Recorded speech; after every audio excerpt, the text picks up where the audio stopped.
A common question which arises amongst a lot of people is, which is the best guitar for them? It's a common question, but we have to understand a few important factors before you actually select the best possible guitar for yourself. Let's have a look at these factors. The first factor being size of the instrument, that is, we have a single O size, then we have a double O size, we have triple O, we have auditorium, we have dreadnought cutaway, and jumbo. We are moving in an ascending order in terms of increasing the sizes of these instruments. Normally, for a typical adult male, I suggest to go for a dreadnought or a dreadnought cutaway or even a jumbo size guitar. For children and females, I usually select you can go for an auditorium, and also if the dreadnought is comfortable for you, you can go for that. A good guitar should have a complete sound balance.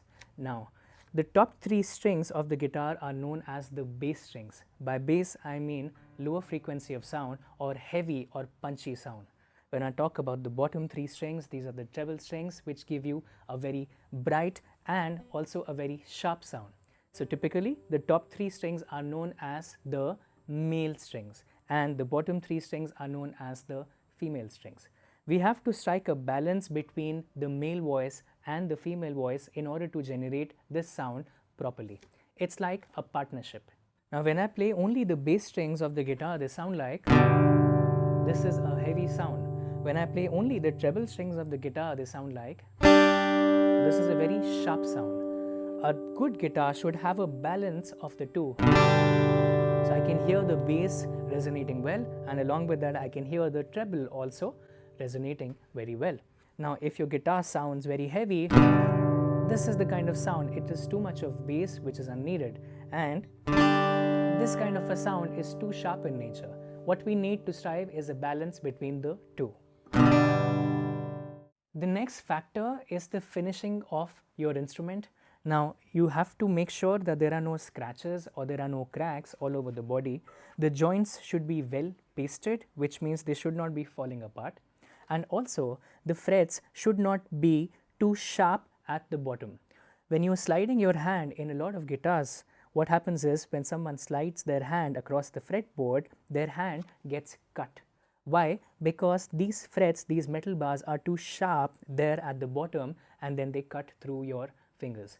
We don't want that to happen, right? So you have to select a guitar in which the frets are properly filed at the bottom and they are very smooth to play. The next important factor is how easily you move these tuning keys in either direction. Now in a lot of guitars, people struggle to move the tuning keys to a certain direction because they're very hard or they're very jammed. So we want to make sure that the tuning keys are properly oiled and maintained so we can move them with ease by applying as less pressure as possible. The next point that I'm going to share is the most important point out of all of these, which is the action of the guitar. The action happens to be the distance between the strings and the fretboard. Now, be your guitar of any quality or any brand, if the action is not fixed properly, then things are going to get difficult. We don't want that to happen. We have to fix the action in such a way that the distance between the strings and the fretboard should be bare minimum, about 1 mm or maximum 1.5 mm. If the distance is too high, then what happens to the strings is I have to press them too much in order to play a note. The distance traveled all the way from the string to the fretboard is way too much, and that is the reason I have to put a lot of pressure, and it requires for me to spend extra time which goes wasted. So we must make sure that the action of the guitar is bare minimum so I can play the notes with ease and with very less effort and pressure. The next important factor is the price of the guitar. There are many price categories in the market, starting from a range of about 3 to 5,000 rupees. Then you have guitars ranging from 5 to 10,000 rupees and then 10,000 and above. I generally suggest beginners to go for a guitar which is priced between 5 to 10,000 rupees, and also you have these EMI schemes running in the stores and online these days. You can pick up an instrument and pay in installments. I usually recommend people not to go for very cheap guitars.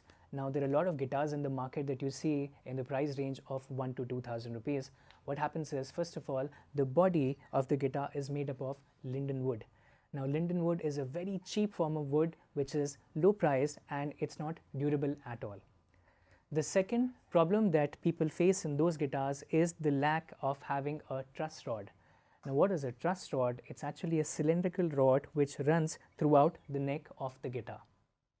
Now what happens is, just assume that this is the neck of the guitar and these are the strings which run parallel to each other. The distance between the two is known as the action that I have explained previously. Now since the strings are putting pressure at both the ends throughout because they are tight, so what happens is the neck finally and gradually bends in the C shape. Now what happens is, as you can see, it was like this earlier and it's bent to a C shape.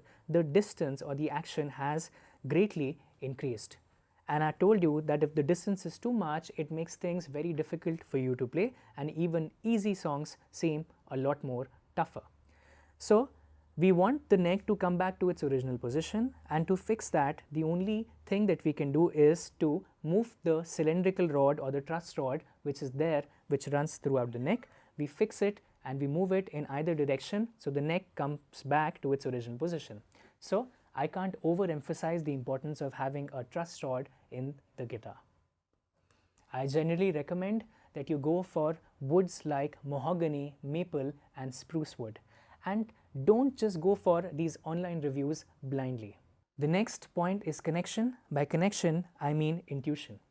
You pick up an instrument, this feels good, or this feels bulky, or this feels a little small. This plays nicely. Even if you don't have too much information, but there is a certain connection that you develop with the instrument when you pick it up for the first time. Sometimes your intuition or your inner voice tells you that, oh, this is the instrument for me and I'm going to take it.